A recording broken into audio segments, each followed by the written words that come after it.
Yeah. All right. We're on. Cool. Sup? Great. Sup? Sup, everybody? It's the WWE Clash of Champions watch along, and maybe a bit of a post show type of deal. We'll wrap the show up when it's all over, right? Main event's just about to start right now. Yeah. Braun Strowman walking out to the ring. Universal title match is going to close this show. We're wondering what was going to be the main event. It's Seth and Braun. They opened the show losing the tag team titles to Dolph and Robert Roode. Seth took the pinfall. A little bit of a miscommunication between Braun and Seth. Braun bumped into Bobby Roode. Bobby Roode then bumped into Seth. Seth fell down. Little confusion. Bobby Roode hit his DDT on Seth. 1, 2, 3. Dolph Ziggler, Bobby Roode, new Raw Tag Team Champions, setting up this match where, Seth already lost. He got pinned by Bobby Roode, a guy who was competing for the 24/7 title a couple weeks ago. Now just pinned the Universal Champion. Will Seth lose tonight now to Braun Strowman? Is he going to lose both of his titles? I'd say unlikely, right? Well, Seth's been in this position before when he was U.S. champion and WWE champion. He lost the U.S. title in his first match with John Cena, but beat Sting in the main event. So I feel like he'll win the main event again. So this is not the first time that Seth has been double booked defending two titles on pay-per-view. Interesting tidbit. On Clash of Champions. On Clash of Champions. Wow, really? Yeah. When was that? 2 years ago? I think maybe 3, 4 now when he faced Sting. It's been a while back. Huh. I want to say 2016, 17. I will tell you. I'll check it out. That's interesting. I didn't realize that had happened before with Seth. It shows you how long the Seth push has gone, like him as a face and a heel. 2 years ago, he lost to Kevin Owens in the Universal title match. Which is good. Yeah. That was 2016. 2017, Seth wasn't on Clash of Champions? Check 2015 then. It's not showing me 2015 for some reason. I gotta look back. I am liking how there's a little spotlight on everybody during the title announcements. It's nice. Yeah, how they dim the lights on the crowd. Like they go dark on the crowd and they kind of do a spotlight on the ring. Just for the introductions. It's nice. Makes it seem more important. Yeah, it makes it feel like a big fight. Yeah. They do that in the UFC now. You know? It's good. They should probably have done it for every match that was a championship match, but apparently they didn't do it on the pre-show. But oh well. Guess those titles don't mean that much. See, it wasn't Clash of Champions, John. It was Night of Champions. Oh, okay. Different pay-per-view. Right. That was September 2015. Which is the same concept. Same concept. Yeah. Different name. Seth Rollins beat Sting for the WWE World Heavyweight title in the main event 2015. And then, he lost to John Cena in the co-main event for the U.S. title. Seth trying to end it, Braun trying to end it earlier right here, but didn't quite work. So we're watching this Universal title match now. Seth Rollins versus Braun Strowman. Well, I think no matter what happens here, I think Bayley and Charlotte will still be the most disappointing match of the night. That was not their fault. They were given under 4 minutes to wrestle. It really wasn't much of anything, though, unfortunately. Not much of a match at all. Just Bayley wins with the exposed turnbuckle, just kind of, out of nowhere. Yeah, Charlotte hit her head on an exposed turnbuckle. Bayley rolled her up, 1, 2, 3, in under 4 minutes. One of the most anticipated matches on the card. Yep. In Charlotte's hometown. No Sasha Banks interference. Not much of anything. This pay-per-view, for me, was really about Bayley, Sasha, Becky, Charlotte. And I think Bayley and Charlotte, disappointing. Becky and Sasha, better, right? Their match was really good, but the finish was ridiculous. Well, that's ended the with problem. a disqualification. We have, pay-per-views are so close to each other. You have to do another match, so you have these stupid no finishes or DQ finishes. So if you didn't see it, Becky and Bayley's match finished very strangely. Sasha was using a chair, and then the referee took the chair away from Sasha, and then Becky took the chair, and she was about to hit Sasha with the chair, but the referee got in the way, and Becky wound up hitting the referee with the worst chair shot ever. Well, he sold it terribly. He sold it terribly. He kind of braced for impact, right? He kind of went, and then she hit, he knew it was coming. It's a crummy chair shot, too. Terrible chair shot. Yeah, he barely got hit with that shot, and he sold it like he was dead. Yep. He was down for another 10 minutes after getting hit in the arm with a chair very lightly. It's the weakest referee ever. And the brawling they did afterwards, it wasn't anything great. Yeah, that's fine. They brawled around in front of everybody, outside, but it wasn't anything great that they did. Yeah, that's it. They were brawling around in the crowd, but they didn't do much. And then they come back to the ring, and it's just announced on commentary, oh, this match is over. And you're like, what do you mean the match is over? The bell hasn't rung. The referee hasn't said anything. The referee's still down, apparently. How is this match over? And they're like, no, well, Becky took out the referee, so this match is ended by disqualification. Becky loses, but she retains the title because you can't lose a title on a DQ. How did the ref call for a disqualification if he's still unconscious? And cue Becky's music, even though she lost. Yeah. Why did they play Becky's music? What was going on there? It was a terrible finish and made no sense. If the referee is down, the match continues until he gets back up. Right? Right. The referee in this match stayed down, and they're just like, oh, it's over. Well, who determined the match was over?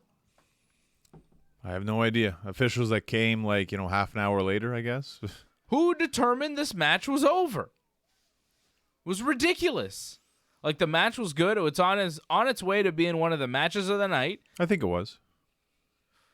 Randy Kofi was pretty good. A little simple, though. A little too basic, I think. I think the crowd was more into Sasha and Becky than any other match so far tonight. That's just what it seemed. I think they wanted to get more into Charlotte and Bayley, but they were severely disappointed. They were cut off.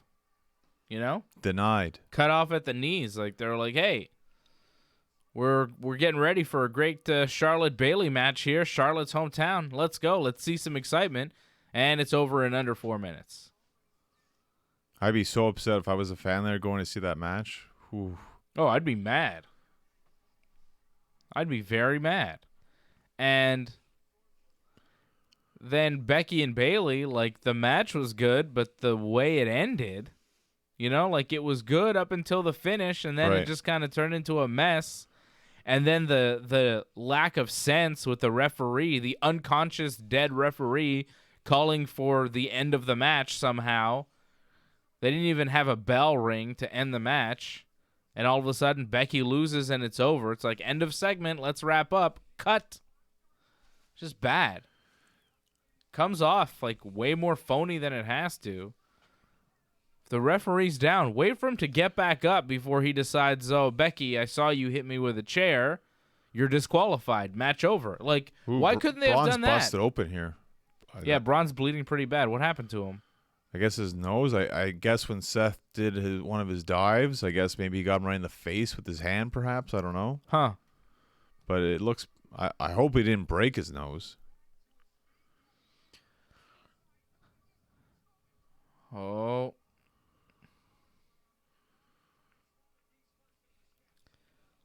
What's with the older African-American couple in the front row dressed all crazy?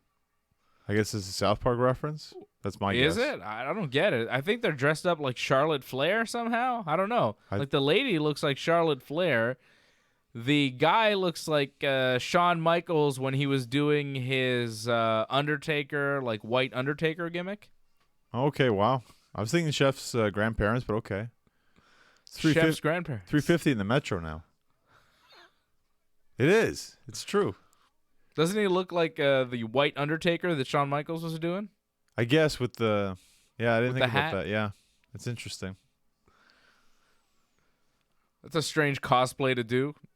What's your gimmick, man? Oh, I'm Shawn Michaels when he was doing that that thing with the Undertaker, because Undertaker's from the This darkness looks and scary. he's from the heavens. I don't know if this is going to work. Okay, I'm glad that's kind of how it happened, because it's like... Was Seth trying for the Superplex. superplex on Braun? How's he going to do that? Yeah. Could you imagine him trying to do the superplex Falcon Arrow gimmick? He can't do that on Braun. I don't see that happening. Braun's way too big. Why is Braun on the top rope? Braun is standing. Whoa. Whoa, whoa, whoa, whoa, whoa. Oh, Braun splash off the top rope. Good God almighty. The fact that he pulled it off, too, it didn't look like he would hit it right. It looked like he was going to fall off the top rope, but he landed. His nose is busted pretty bad, too. There's like a cut on the side of his nose, so it's not coming down directly, so that might be a good thing at least. Well, you could have it broken on the side, too. You never Yeah, know. it could be. Wow, that was a great splash by Braun Strowman. Off the top rope. Massive. Whew. It's a lot of beef. There's a lot of beef, pal. Oh, God. Seth is going to be feeling that tomorrow. Yeah. That was cool. Hey, man, this could be match of the night. You know, they have the opportunity to steal the show because it's not like this show was very good. Well, Seth had the best match of SummerSlam, so why not do it again? Supreme Combos 2K wants to know, do they have the King of the Ring match? No. Chad Gable, Baron Corbin, King of the Ring final is going to take place tomorrow night on Raw for some reason. Not on this pay-per-view. It's on Raw tomorrow. King of the Ring final. King Booker was there, though. That was cool. Yeah, it was a nice little cameo. They also hyped the KO got fired. Kevin Owens got fired, but no KO, unfortunately. No Shane McMahon, too, on this pay-per-view. No Kevin Owens, no Shane McMahon, no Daniel Bryan. Eric Rowan beat Roman Reigns in a decent match. Roman went through a couple tables. Oh, there's... This could be it. Whoa, whoa, whoa. Wow. Seth hit him with a curb stomp and Braun kicked out at 1? You know, he's a monster. It's okay. It makes sense. Did Brock kick out at 1? Yeah, but I feel like he hit him Second with, curb stomp. he hit Brock with like 3, though, didn't So he? this will be 2. There you go. See? And then he'll hit him with a 3rd and that'll be 3? That works. God, that's stupid. That's what beat Brock, right? What 3? a dumb finish. No, it all makes sense.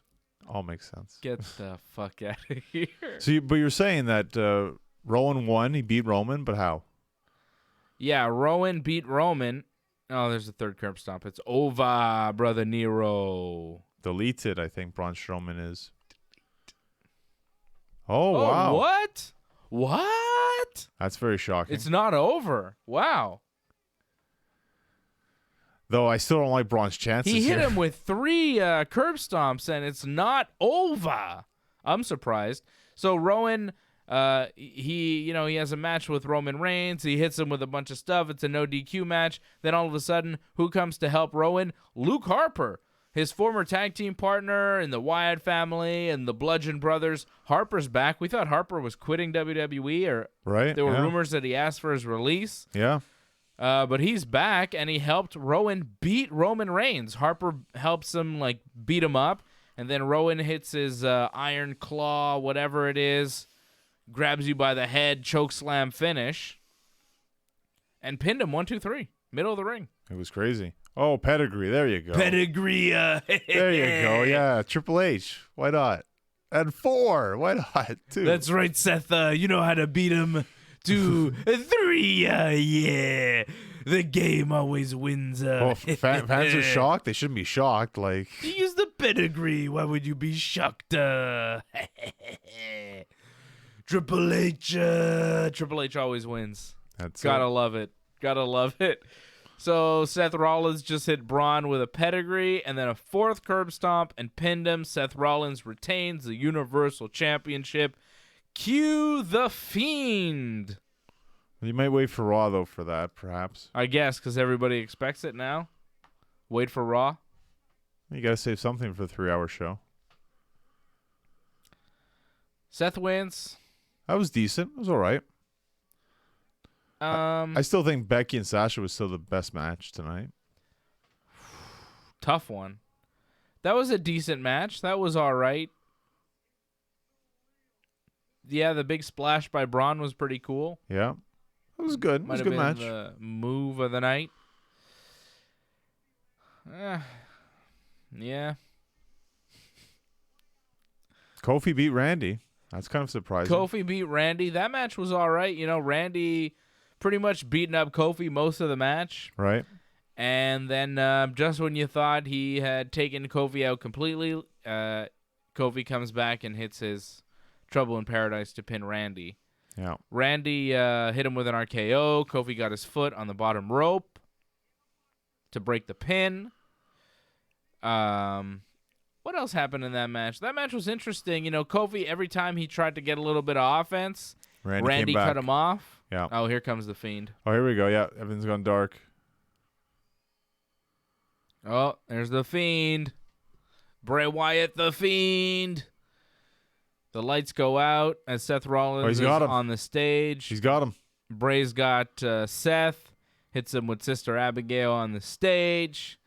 And that's how Clash of Champions ends, because in 3 weeks' time, we've got Hell in a Cell, and it'll probably be The Fiend versus Seth Rollins one-on-one, just like I predicted, by the way, Johnny North, on Wrestling Uncensored, which you can watch our Clash of Champions Wrestling Uncensored preview right now on the YouTube channel. Subscribe, like the video, leave a comment. Oh, here we go, Mandible. Mandible Claw now on Seth. But I told you this was going to happen. I said it was going to be Seth versus Bray, one-on-one at Hell in a Cell. I told you Seth was going to beat Braun Strowman, curb stomp 1, 2, 3 in the middle of the ring, and retain the Universal title. I predict these things. It's part of what we do. Is that it, though? Seemed quite obvious to me that this was going to happen. Yeah, but it's good, though. People want to see this happen. I don't really care to watch Seth Rollins versus Bray Wyatt in a match. No, people want to see more of The Fiend. The Fiend's the biggest thing right now in WWE. Do you want to see more of The Fiend? In Hell in a Cell, yeah, it'd be interesting. I want to see this kind of story play out with him and Seth. He could do a lot of good stuff with this. Pay-per-view's over. Pay-per-view's over. I think a 6.5 at best, the show. I mean, it was decent, but not the greatest. Yeah, on 10, I'd give it about a 6. Again, Sasha and Becky, it was passable, but it wasn't particularly good. Right. Well, I thought Sasha and Becky was a bit above average than most of the matches, so that's what I think pushed it. Sasha Becky match of the night, I'd say, yeah. Yeah, even though the finish was awful and completely ridiculous, yeah, I'd say it was the best match that we saw all night. Went about 20 minutes, all said and done. That's pretty good. I didn't feel like it was that long, so that's fantastic. Well, with the brawl and everything. Okay. Right? All that counts because the match didn't officially end until they got back to the ring. It felt like it was over, but whatever. All right, sure. It wasn't over. Kofi and Randy went about 20 minutes. Every time Kofi went for offense, Randy kept cutting him off. We thought Randy was maybe going to win the WWE title here tonight, and that would set up Kofi and Randy at Hell in a Cell, because you figure Hell in a Cell is going to be mostly rematches taking place in just 3 weeks' time on October the 6th. Yep. And you figure Kofi and Randy are going to wrestle again, but I'm finding it difficult to find a reason to care about watching Kofi and Randy wrestle again after what we saw tonight. You can always make a reason on television. Well, I suggested maybe Kofi would say, Randy, I need to prove to you that I can hang, that tonight, Clash of Champions wasn't a fluke. I'm going to show you at Hell in a Cell. I want you inside a Hell in a Cell so I can torture you and show you that I'm the man, that you can never beat me, Randy, that I'm better than you, not just on one night, but any night, every night, and forever. That could be the angle if you want to work a Kofi versus Randy WWE title match at Hell in a Cell. If you don't, any other options for Kofi? It's really tough right now. Shane McMahon, That's really it on SmackDown. Yeah, I think that is kind of it. And it does make sense to do Randy again at this point, even though Kofi beat him clean, middle of the ring, Trouble in Paradise 1, 2, 3. You know, his guys, Xavier Woods and Big E, lost the SmackDown Tag Team titles to Randy's buddies, The Revival, tonight, in a match that I thought could contend for Match of the Night. It only lasted about 10 minutes, but it was very good. I think the problem was there just wasn't much of a story besides the fact that they got taken out, and then, magically they're back for this match, and now they're gone again. Yeah. So that was the problem. There's a lack of heat there. I mean, Sasha and Becky, they had the heat. They had people invested because the story was drawn out throughout every week. It was a good story. There was a lot there, but with the tag match and with a lot of these other matches on this card, not so much going on. The Revival and New Day, they're kind of the extras to the Randy and Kofi feud. They're like a side story. And we complain They're not the main attraction. We complain about AJ and Cedric not being on the main show, but there wasn't much of a story there, so it made sense to put on the pre-show. Yeah, but holy shit, man. It's AJ Styles, right? Who's probably the best wrestler on this whole show. I don't disagree. Right? He's the best wrestler they have wrestling in a match on this pay-per-view, and he's on the pre-show in a match that lasts just under 5 minutes with Cedric Alexander. We thought going in that this would be Match of the Night. If you give them more time, it is Match of the Night. Like, why couldn't Shinsuke and The Miz for the Intercontinental title been 5 minutes on the pre-show, and you give me AJ Styles and Cedric Alexander for 10 minutes on the main show? Because Shinsuke and The Miz, completely pointless, a match that had very little story. Sami Zayn was on the mic for some of it and then mysteriously off the mic. Right. I don't know what was going on there. It was kind of a mess. The match wasn't particularly good. Shinsuke beats The Miz with the Kinshasa and little interference from Sami Zayn. Not much of a match. It lasted about 10 minutes. I would have preferred to have seen AJ Styles and Cedric Alexander wrestle for that 10 minutes instead. Sad case, but it seems WWE plays favorites. They like The Miz more, so they give The Miz pay-per-view time, and Cedric Alexander, they don't really care for him that much. Sure, they'll give him the match with AJ Styles, but that's all you get, and you're just on the pre-show, and you're clearly going to lose. And from what I saw, it looked good. Just it's unfortunate it just wasn't showcased well. Well, there's only so much you can do in 5 minutes. Well, it looked like they did the most they could in those 5 minutes, though. It's AJ Styles. Again, AJ Styles on the pre-show. Yeah, it's disappointing. It's terrible that they did that. It really hurt the pay-per-view, in my opinion. They could have put the Revival and the New Day match on the pre-show. Even the tag team title match. I understand Seth and Braun. Seth and Braun you want to have on the main show. The story, yeah. It was the first match on the main show, and then they ended the show, too. They kind of bookend the card. Right. Yeah, but you can still you have to keep that on the main show. But I think you could have put New Day and Revival on the pre-show. You could have put Shinsuke and Miz on the pre-show instead of AJ Styles, the best wrestler on the whole show. It's too bad. But, AJ will come back. It's just I feel bad for Cedric Alexander where it's like he finally got this big opportunity and he just went right back to where he usually is on a pre-show. So that's really too bad. He gets a big match with AJ Styles, but it's a pre-show match. Yeah. He almost would have been better off staying in 205 Live because the Cruiserweight title match, the match he's usually in, was on just before him on the pre-show and got double the time. Well, he's wrestling AJ Styles. It's a bit of a step up, but it just sucks he's not much You don't get further. to wrestle as much, though. You get to wrestle AJ, but, you get half the time. Right. Because the Cruiserweight title match was 10 minutes. Drew Gulak retains the title in a really solid match. Nothing amazing. A couple spectacular moves. There was one where I think Gulak had one of the had Dorado on his shoulders, and then Carrillo did a dive on the outside, or maybe I have that wrong. Somebody had somebody on their shoulders, and then another guy did a dive from in the ring onto that guy, and it was bananas. It was a cool spot. Other than that, it was all right. Gulak beats Carrillo and Dorado to retain the Cruiserweight title in a triple threat. That was the pre-show. Shocking that AJ Styles was on it. Like, what the fuck?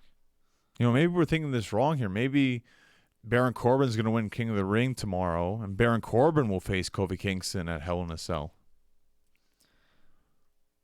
What's wrong with that? Yeah. I'd rather Randy. I'd rather Randy too, but Baron Corbin makes sense. It's something fresh and new, is it not? For Kofi, it is. I guess. But Baron's on Raw, isn't he?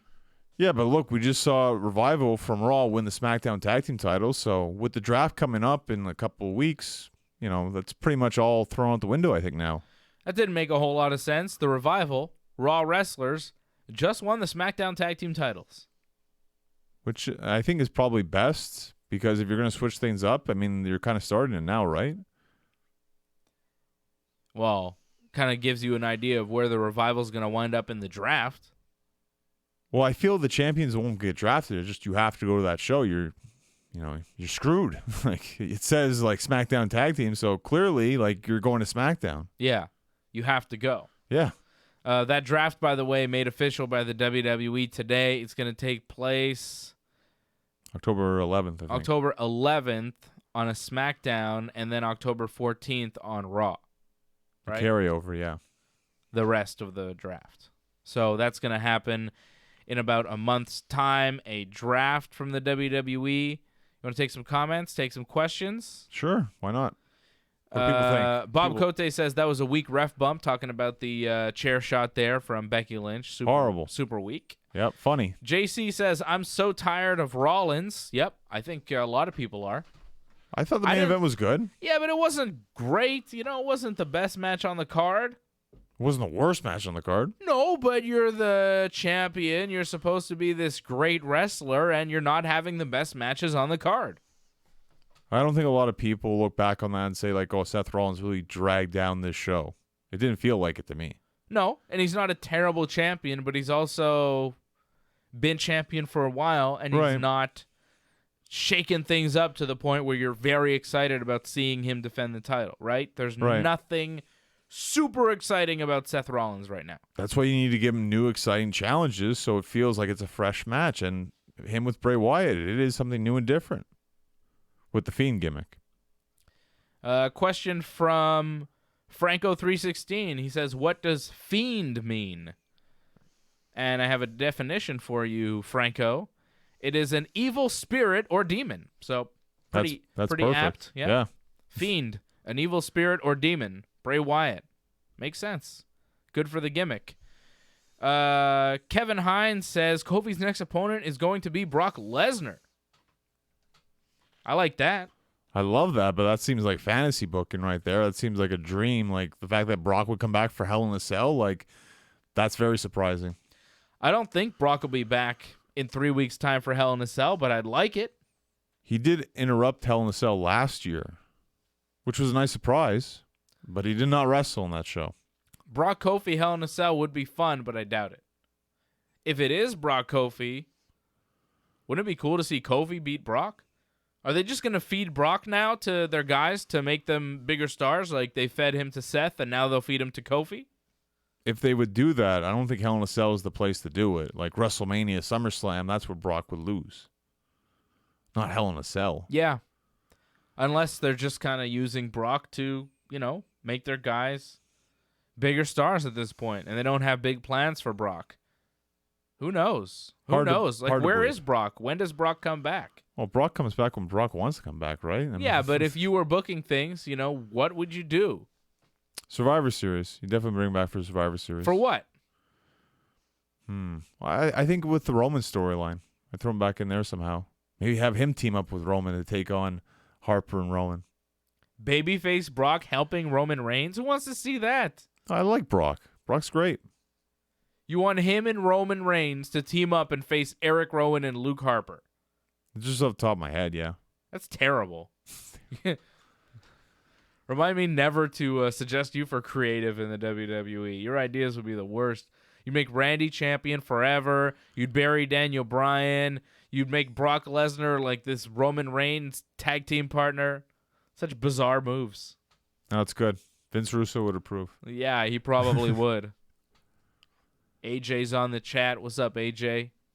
How's it going, AJ? Love you, AJ. Johnny North Genesis, when are you coming to WWE? Save us and make wrestling fun again. It's not going to happen. Sorry. Not going to happen ever? You don't think not going to happen anytime soon, that's for sure. You might work for the WWE one day. You never know what might happen. Wrestling's crazy. It is crazy, but I wouldn't count on it anytime soon. They'd be crazy to not want you on their show. Well, they are crazy. NXT, you know? Still crazy. You and Kevin Owens would have a hell of a match. Probably. It just won't be for WWE. Yeah. Yeah. Maybe in 10 years, you know? Bob Cote wants to know, when was the last time a ref bump ended a match with the ref still unconscious? I think never. I think tonight was a first. Well, Hell in a Cell, the way it ended, they just said, oh, it's a no contest, and they just fade to black. So, remember that last year when Roman and Braun had the Hell in a Cell, and they're like, this is carnage, and there's no contest to this. Michael said that, and it's just, oh, it's over. We just have to end this match. It's too crazy. Oh, no. Yeah. Imagine if they would have done that when Mick Foley went through the cage, you know? That would have made sense. The match did kind of stop, actually. Yeah, but it continued, you know? Mick Foley makes all these guys look like pussies. Well, you know, realism, it helps in wrestling. Yeah. Unbelievable.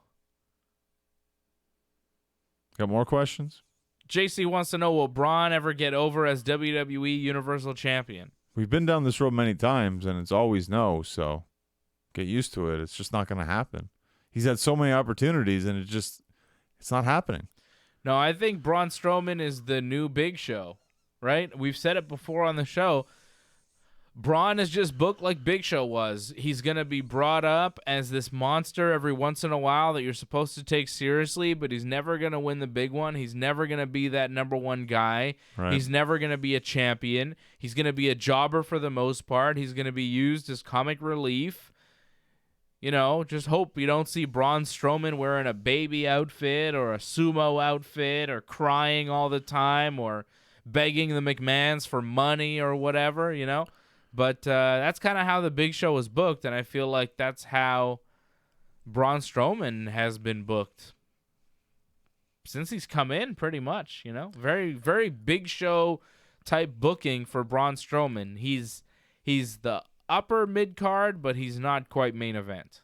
Well, that's the way WWE works. Like, they always have these guys, like, oh, they have their pushes here and there, but they pretty much stay at the same level. Braun Strowman, he's higher mid-card, whatever.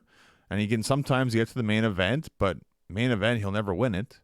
It's just the way it always is. And they always stay the same. Yeah. So just get used to it. No, it's too no bad. Braun. It's too bad because him as champion would have been interesting. Maybe things will change with this actual split of the rosters, but I doubt it. Why would they change? Do you think if they split the rosters, there's any chance in hell that Roman and Seth wind up on the same show? Never know. I think that would be good for the WWE right now. Be good for Braun, that's for sure. He's on the opposite show. I think it would be good for everyone that's not on the same show as them. So not SmackDown. Yeah. We're thinking it's going to be SmackDown, right? I don't know. I feel like, because Roman's been advertised for SmackDown, all the commercials. So clearly I think Roman's going to be on SmackDown. I'll tell you what, if you make Seth and Roman the SmackDown guys, Raw could get real interesting. Because right now, you know, Seth is kind of on top here on Raw. Yep. Roman's on top on SmackDown. And that's just how it's going to be. There's no wiggle room. And even tonight, like, man, look at the way the card was booked. It was Roman in the co-main event and then Seth in the main event. That's the way the WWE is right now. It's Seth and Roman and then everybody else. So if they do another draft and they actually put Seth and Roman on the same show, well, you know, that show will definitely be about Seth and Roman, but then that leaves a whole other show that could be about several other people. Who knows? You know, it'll probably wind up being about The Fiend and Baron Corbin and Jinder Mahal, but, you know, it might be about AJ Styles and Daniel Bryan and Ricochet and Braun Strowman. You never know. Well, you're going to need some faces, right? Because you're predicting, it seems, that The Fiend is going to become the Universal Champion if Seth goes to SmackDown, right? I don't know what's going to happen there.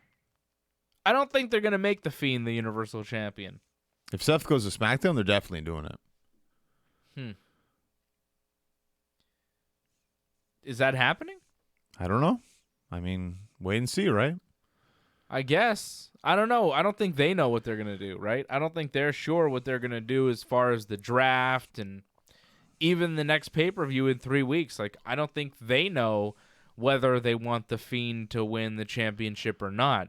I wouldn't have him win the title right now because I think he's best suited as an attraction, but not the champion.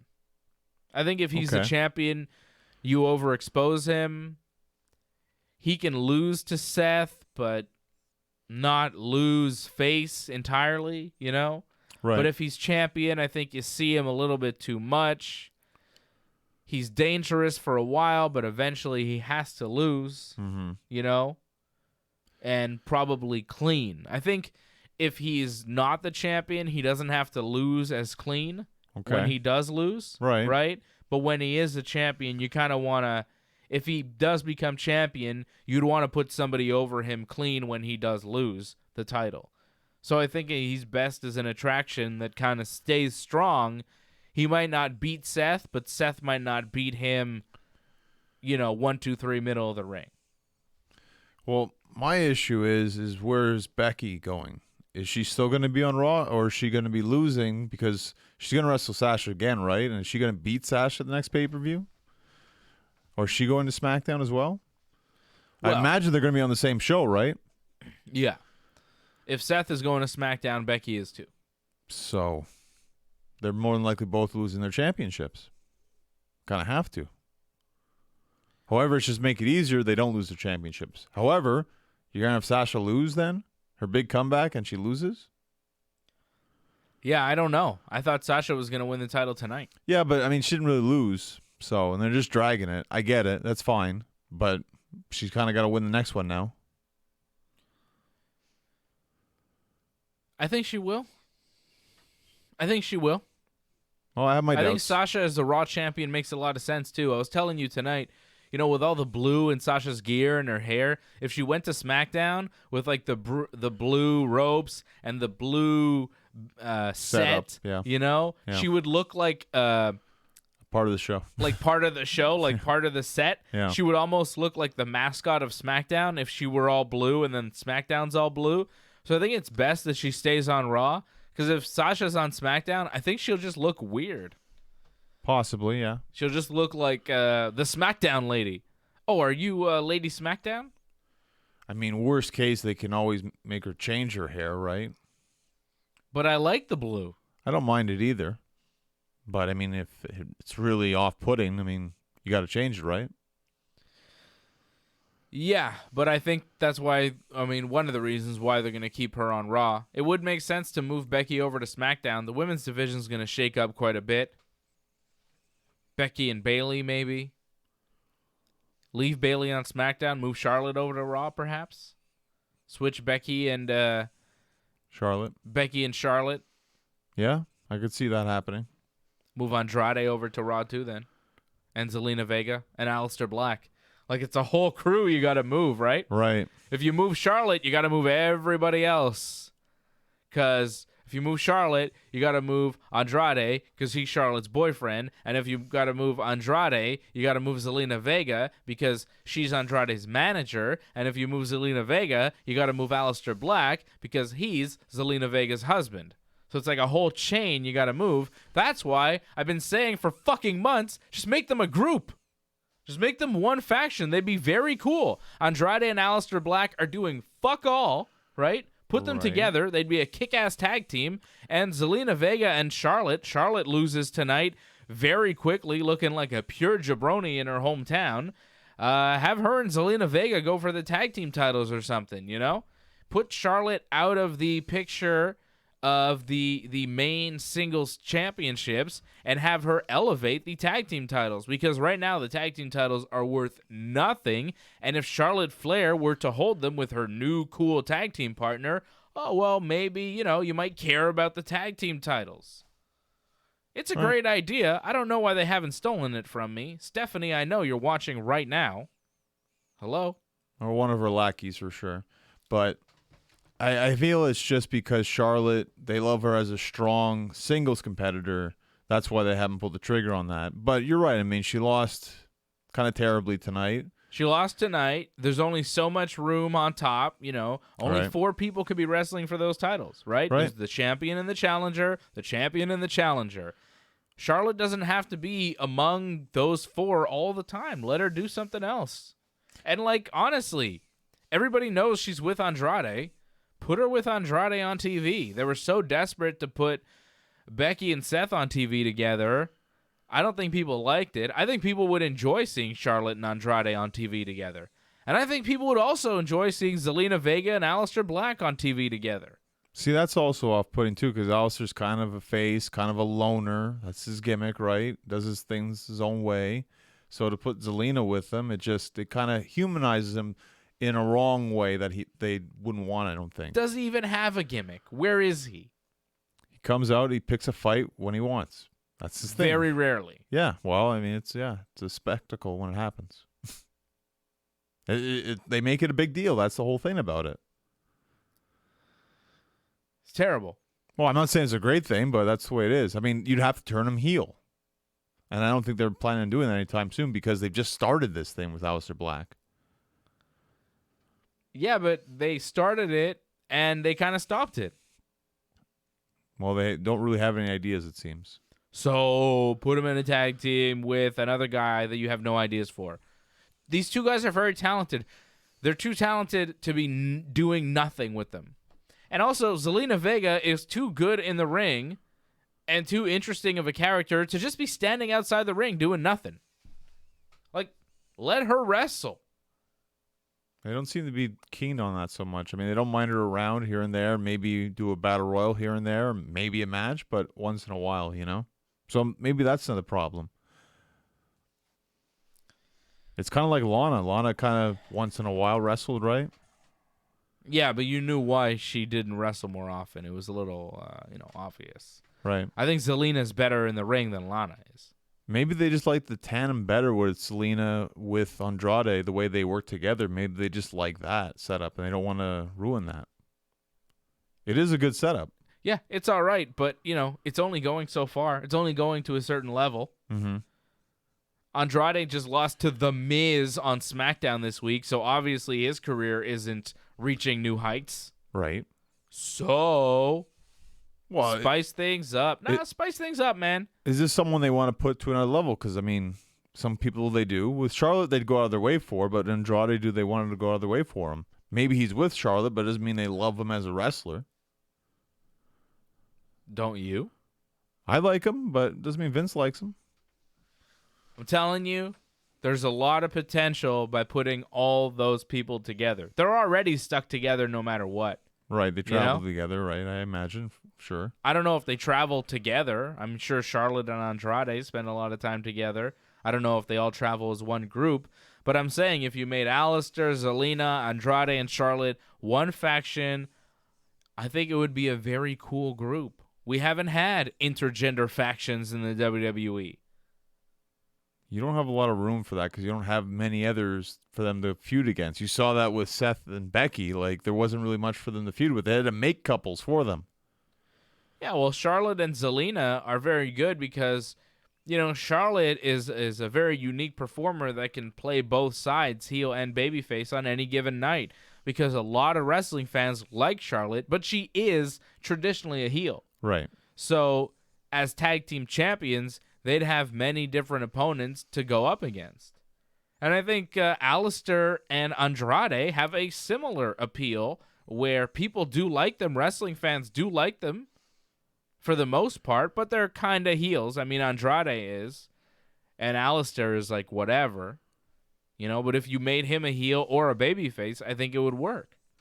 Well, with the draft, you might get your wish because when they do the draft, people change their alliances, people change if they're face or heel just out of nowhere. So you might get your wish off this. I'm just saying I would like to see them all together. I think they would look cool. I think the pictures would be awesome. Okay. It'd be a nice representation of the WWE of different looking couples too. You know what I mean? You got Charlotte Flair, this tall American girl. Andrade, this cool looking Mexican dude. Zelina Vega, New York girl. Aleister Black from the Netherlands, they got a different look. All of them together, I think, would be a cool-looking group. They're couples. Man, there's just so much there, man. They're all talented as well. They're all very talented wrestlers. Everybody knows they're together backstage anyways. Like, just go on with it. That's, the real-life stuff when it's, put on TV, it usually works. The Becky and Seth thing, I don't know. Well, you weren't a big fan of Seth beforehand, so it doesn't matter. Yeah, you weren't going to like it anyways. I don't know. It didn't. I think people that do like Seth even were watching that and being like, yeah, I like Becky Lynch. And that whole thing was kind of like, I don't know. Becky doesn't really need Seth to be on TV. Becky's got her own thing going. I don't need to see her and Seth teaming up to take on the world. Because it was mostly Becky and Seth, and Becky trying to help Seth retain the title, and it was like, all right, move on. I like it just because, I wasn't expecting it, and like you said, it plays into their real life a bit, so it kind of helps Seth a lot because I think Seth needed it. But clearly, they figured out it was a bad idea because they stopped doing it. Well, Becky mentioned it though this pay-per-view. She said I'm going to retain, Seth's going to retain, we're both going to retain our championships. Okay. Still out there. And they did. They did, yeah. Becky lost her match, but she retained her title. Seth retained the Universal title after 4 curb stomps on Braun Strowman. If you missed the beginning of this show, you can go back and watch the beginning of it where we watched the main event. This was kind of a watch-along post-show deal. We watched the main event, and then, when the pay-per-view was over, we've been talking ever since, right? Pretty much. What else happened on this show that we should cover? Rowan beat Roman. Kofi beat Randy. I think we did it all. Pretty much. Alexa Bliss and Nikki Cross beating Mandy Rose and Sonya Deville. We didn't talk about that. Not great. The women's tag team champions retain Alexa and Nikki. Nikki Cross getting the pinfall on Mandy? Yeah. Yeah. Yeah. Wasn't great. It's kind of sloppy at times. Yeah. But, I mean, it was what you expect pretty much from these tag teams. I mean, not the worst thing in the world, but just kind of not on the same page at some points. But yeah, a little bit of a mess at times. Not the best match on the card. Maybe the worst match on the card. I don't know. Maybe Charlotte and Becky, because of the finish, was the worst match on the card because it wasn't really a match. But I don't know. What was the worst? Yeah, I would say it would probably be Bayley and Charlotte because that was just really disappointing. You had such high expectations for that match and for that to be what it was. Yeah. I mean, the tag team title match, I kind of expected to be something like that, so yeah, I'm not too disappointed. Bayley and Charlotte, biggest disappointment of the night. But then match of the night, even though the finish was terrible, Becky and Bayley, or Sasha, rather, sorry. Well, it just shows you how bad this pay-per-view was, I guess. When that's the best match, and yet there were still problems. But the 2 matches that we're looking forward to the most, one's the best, one's the worst. Well, we're looking forward to AJ and Cedric, actually, and that was extremely disappointing. So, a lot of disappointments tonight. Yeah, about a 6 on 10, I'd give it, and that's being nice. The more I think about it, the more I'm like, yeah, maybe a 5. I don't know, 5.5. Well, I felt the effort was there, and I thought there was still some good matches you saw. And again, you end at 10:30. I love it. Always end your pay-per-views that early. Fantastic. Yeah, I like that it was over early. That's nice. Final comments here. What was your rating on this show? I'm seeing a lot of final comments. A lot of people on the chat. AJ's on the chat, so that's always crazy. What's he saying? I don't know. You know what he's saying. One guy says Naomi is better than Vega. Give her more TV time. Hey, I don't disagree with you. Naomi is one of the best wrestlers that the WWE has on the women's side, and I don't know where she is, or the Usos. Yeah, they kind of disappeared. What happened? Are they going to bring them back in the draft? Is something going on?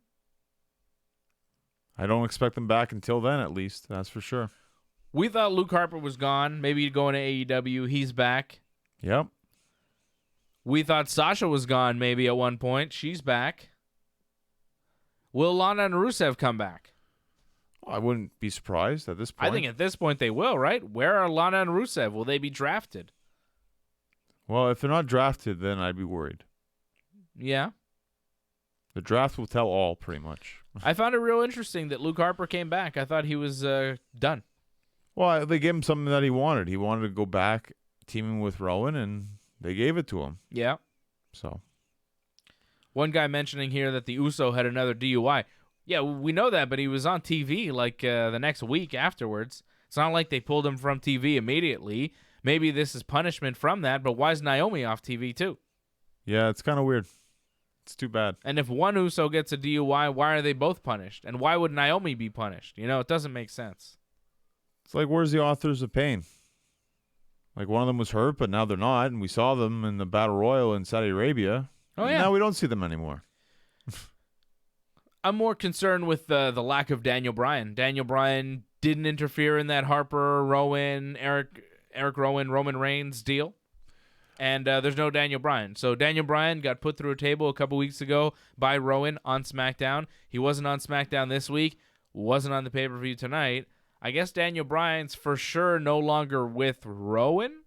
I think it's just one of those cases where he wasn't needed because you had Luke Harper come back, so that was a good enough surprise. And Daniel Bryan, the less he's around, probably better for him because less likely he can get hurt. Why put him in a situation like this where it's a brawl kind of situation and he could get hurt in those kind of situations? So Daniel Bryan and Roman Reigns versus Harper and Rowan at Hell in a Cell, perhaps? Yeah, but if that happens, Daniel Bryan's just going to turn on Roman. You know that. You think? Oh, yeah, I think so. I don't trust Daniel Bryan whatsoever. I don't know. Didn't you tell me, or somebody was telling me that Fox wanted Daniel Bryan as a babyface so they can do the Yes Movement thing, and maybe they're just turning Daniel Bryan babyface now? Wow, Fox really is controlling WWE now, right? Wow. I don't know. Well, you throw him $1 billion. I mean, yeah, I guess you pretty much bend to whatever you do. Look, if you gave me $1 billion, you could pretty much tell me what to do, right? I mean, $1 billion, yeah. It makes sense. You can get some pull. Well, Get some okay. stroke ski with $1 billion. Come on. Well, I guess everyone liked that Daniel Bryan yes movement. I know your son loves it a lot, so it's good. It caught on, right? People like that Daniel Bryan babyface thing. Yeah, well, it was one of the biggest things in WWE, so. I like the environmentalist evil Daniel Bryan. I think I prefer that Daniel Bryan. I just think he just didn't do enough of it. It got cut short because the Kofi thing caught on. So it was kind of too bad where it's like he's only starting to get this going and then, oh, it's over. That one promo where he just starts yelling at Vince McMahon, right at Vince McMahon. That's classic stuff. Well, just when he threw away the WWE Championship and then introduced his own championship, that was huge. That whole run as WWE Champion with the title and everything, I think it was underappreciated by wrestling fans, and I think people will go back and say, wow, that was really great stuff, and we missed out. You know? He was saying stuff that was getting mainstream attention, and WWE was like, yeah, we're going to cut this short. Yep. Kofi Mania, y'all. I get it, though. It made sense to do the Kofi thing, but it's too bad for him because it looked like he had something there. Yeah, that's it. The Daniel Bryan character had a lot more legs to it, you know? There was a lot more that you could do, but they never did it, and it doesn't look like they're going to, which is super disappointing because I think Daniel Bryan is the best wrestler in the world today. Well, it's good that they preserve him as much as they possibly can. Don't run him into the ground. Don't have him wrestle every show like they were doing in the past because that's how he got hurt. Well, if you have absolutely nothing for him, why use him? Well, because if you're just going to waste him with bullshit, why put him on TV? Because eventually, don't let him wrestle Harper. Remember last time he wrestled Harper when Harper dumped him on his dumped on his head. That was fantastic. That was not fantastic. What a great suplex! He pretty much retired Daniel Bryan there. Kane actually did it a long time ago, but whatever. Mm-hmm. No matches with Harper, okay? We got to see this tag match now. Yes, Hell in a Cell. Inside the Cell. How about Daniel Bryan going to NXT? Okay, how about this? Here's something that was brought to my attention today by one of our dudes on Twitter. John Savage? Yeah, John Savage. He was saying that he thinks that people are going to go to NXT and that they're going to be on the main pay-per-views, and they're changing the takeover schedule, so NXT is going to turn into like a third brand. And that makes sense. Like, you know, we think Kevin Owens might go to NXT. They might be putting some of the talented guys that they're not using properly on the main roster onto NXT to make NXT a more competitive brand and to give AEW trouble on Wednesday nights when they go head-to-head for TV. Interesting. Right? Okay. Yeah. So, yeah, sure, you have to ramp up NXT. You have to do something with NXT. If you're making similar money in NXT, if you wrestle in NXT and you could also be at WrestleMania, you also could win a Money in the Bank, you also could win a Royal Rumble match, right? If those options are still there for you. Right. Why the fuck would you want to be on the main roster? Why tour? Some people like to tour. It's fun to go to different places. Yeah, but Maybe like, you know, if you get all the perks of being a WWE superstar, you're on TV, you have the same money, you're on the big shows, you know, WrestleMania, whatever, but you get to live in Florida, you don't really have to tour, and you get to do every single TV show each and every week in the same building in Florida, in Orlando. Like, I don't know, man. I don't think they're going to do that. I don't think they're going to give NXT wrestlers like a Royal Rumble victory or something like that, because then the incentive for being on the main roster goes way, way down. Like, Well, if the money's the same in NXT, why not stay in NXT? Like, if you don't have to travel, why travel? What's the incentive? So it's going to be interesting to see what they do with NXT and how it all works. But if they do turn it into a full-fledged third brand, like if being on NXT is the same as being on Raw or SmackDown, well, what's the point of being on Raw or SmackDown? Why kill yourself when you could stay home in Florida? well, let's wait and see, right? Because you still have a lot of guys. I'm just talking about the scenario that was brought to me on Twitter today. I was Right. like, yeah, well, that's all well and good, but I don't think that's really going to happen. Because the thing is, you're only going to mesh Raw and NXT together, right? Because they're on the USA Network. But SmackDown, you're not going to touch whatsoever. So these two will feud, but SmackDown just whatever does their own little thing. That's where it's kind of lost, in my opinion, where you only have two brands feuding, but one brand doesn't feud. Why would that be?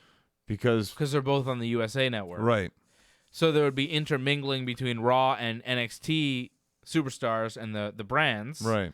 But SmackDown would be its own island because Fox wants specific wrestlers staying there, being their guys. Like maybe once in a while it's good to do it. Survivor Series would be fine, but to do it all the time, I think it's a little too much. I think it's better just to keep them all separate. 3 different brands. I don't know if Raw and NXT have the same roster that you could kind of move around. NXT and Raw would be a lot more interesting. You kind of need it for NXT going 2 hours. And for Raw, like, yeah, why not? But they have the talent to pull it off, so I wouldn't be surprised they could do this. To What do you have enough talent for NXT. Three distinct brands. For sure. I don't think Because you they're could- dropping 205. 205 is pretty much going to become NXT, so this is... It's not enough. Humberto Carrillo is not going to save NXT. You need a little bit more meat on the bones there, pal. You know, Right. it's not quite enough. It's not enough to compete with AEW. Not a 2-hour show every week. I think you need guys like Kevin Owens or Cesaro or Andrade or Aleister Black or Apollo Crews or Titus O'Neil or whoever, you know? Whoever's out there that's not being used, EC3, you know? There's so many guys that aren't being used. Guys and ladies. Asuka, Kairi Sane, like, Right. you know, put them on NXT because if they're not going to be used on the main roster, you might as well use them in NXT to bolster that roster because without them, it's a pretty thin list of superstars. It's Matt Riddle, Velveteen Dream, and everybody else. The Undisputed Era. Gargano. Ciampa's coming back. I think you got enough talent, especially if you just Not add enough. the people, the outcasts pretty much of Raw and SmackDown. I think they could do it. I don't think it's enough. Well, we're going to find out soon enough, right? Because NXT is going to be starting soon. Well, don't you think? Isn't that it's this Wednesday it starts, right? Yeah, that's right. Wow. This week it starts on TV. NXT TV starts this Wednesday night. Crazy. And live. Wow. Don't you think they're going to bring in people from the main roster to make NXT better? Maybe like a handful, but not too many. I don't think. Well, a handful is still 5, which would make a big difference, John. I'm thinking more like 3 or 4. I guess you could consider that a handful. How much is a handful? Does it have to be 5 because you have 5 fingers, or could it be 2 or 3 or 4? I think it depends on your size. Can't be 1. I guess if you have small hands, a handful could just be 1. But we're talking about grown men here, so a handful is like 0. Oh, you're talking about women too, right? Yeah, but still, you can't hold entire people in your hand, Johnny North. You're not Andre the Giant. Unfortunately. Yeah, then you'd have a job with WWE. For sure. You'd be set. You'd be a legend. They'd name a goddamn WrestleMania Battle Royal after you. Get a statue. Yeah. All right, let's wrap this thing up. We've been going for an hour. Well, last comments? Final comments. CF Disc L says KO is a lazy slob. Perfect job for him in NXT. That's awful. I feel NXT, they work harder. Lazy slob. NXT works harder, actually. Their matches are harder, it looks like. I don't understand that. Like, it seems like on Raw and SmackDown, they're more lazy. That's just a typical shitting on Kevin Owens comment from the internet. You know, it happens all the time. Oh, okay. That's too bad. Oh, it's just a guy who doesn't like Kevin Owens. He says he's a lazy slob. Wow. Oh, don't judge a book by its cover. All right. When can we be seen? When will I be on next, John? Tell me. I guess you're going to be on Thursday, if I'm not mistaken, right? Yeah, I'll be on Thursday night. Subscribe to this channel. Click the bell. Get the notifications. Like this video. Leave a comment. Flash. I'll be back on Thursday night with AJ and Freddie for Ringside Report. We're going to talk about MMA. Donald Cerrone got knocked out by Justin Gaethje last night. You see that? Yeah, well, cool. What was Cerrone complaining about the finish for? Like, did he not realize he was getting punched severely in the head? Hey, the ref gave him more than enough opportunity to fight back, actually. Like, Gaethje looked really pissed at the ref, actually. Flipped him off afterwards. Yeah, Gaethje was like, yo, that was a late stoppage, man. Why did you not stop that fight? And Cerrone's like, yo, man, that was an early stoppage. What the fuck is your problem? I was like, maybe watch the video again, Donald. I don't think you're all the way there. Well, no, I think he got knocked out, and he didn't realize that he got knocked out. Well, that's it. A lot of times you get knocked unconscious, then you pop back in. You're like, oh, I'm all right. I'm fine. Look, I'm conscious right now. It's like, yeah, but you were unconscious, and that's the important part. And you lost the fight during that part. Yeah. When you go unconscious, that's when a fight usually ends. Just because you regain consciousness doesn't mean the fight should, resume. We hope that you regain consciousness. Otherwise, problems. Something terrible has happened. So, nice win for Justin Gaethje last night. Anything else happen in that UFC? How about that Canadian dude who beat that other dude? Michel, what's his name? I didn't see it. It was pretty good. It was like he was a big underdog, and he was from Vancouver. Okay. And it was in Vancouver, and he won. It was pretty awesome. The guy's name was Tristan Connolly, and he beat Michel Pereira by decision. That was a pretty cool fight. Cool. I look forward to you guys talking about it. Yeah, it was a nice win by Tristan Connolly, and a nice win by Canadian Misha Cherkanov, who submitted Jimmy Crute with a Peruvian necktie. That Peruvian necktie was super sweet. Cool. Super nice. That's my Ted Wasana song. No idea, but that's Peggy great. Hill, you are super hot. No? Ted Wasana song. No? No, I don't remember that part. King All right, Hill. I'm getting a little... You don't know Ted Wasana song and his son Chain Wasana song? King Hill was a long time ago. Like, I don't remember it all. Oh, man, come on. Ted Wasana song. He's always the guy that Con Super Nuciphone is trying to suck up to. You know, he's the other Laotian guy. Ted Wasana song is his ticket to Nine Rivers Country Club. I'm vaguely remembering this. Again, King of the Hill was like how long ago now? Like 10 years? Yeah, but it's on Adult Swim. I record it all the time. I'm always watching King of the Hill. I fucking love that show. Ted Wasana song. I like that your son knows about it. That's good. Yeah, he knows all about it. Yeah. He knows he can say Super Nuisance Phone. He's 2 years old. I'm like, what's Khan's last name? He's like, Super Nuisance Phone. Well, I like that he knows Hank and Peggy's catchphrases. That's good. Yeah. It's funny.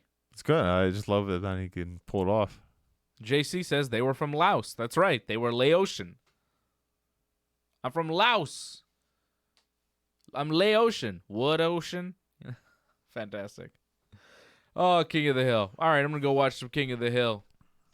As you should, too. Subscribe to the channel. Watch me Thursday night, 8 p.m. I'll be here talking MMA. AJ's promoting it in the comments. Also, we'll be back for Wrestling Uncensored next weekend. We'll talk about WWE and all of that, right? That's the plan. Everything that happens on Raw and SmackDown, we'll cover it on Wrestling Uncensored. We'll probably watch NXT too, so shit. It'll be a busy week. More wrestling coming up on Wrestling Uncensored this week. Follow Johnny on his things. Follow him on Twitter at North Genesis. Follow him on Instagram at Genesis Johnny North. Follow me on all the things at Dave Simon MMA. Thank you, everybody, for watching. We will see you again real soon. We love you all. Johnny, send him a kiss. Good night. Mwah. Good night, sir.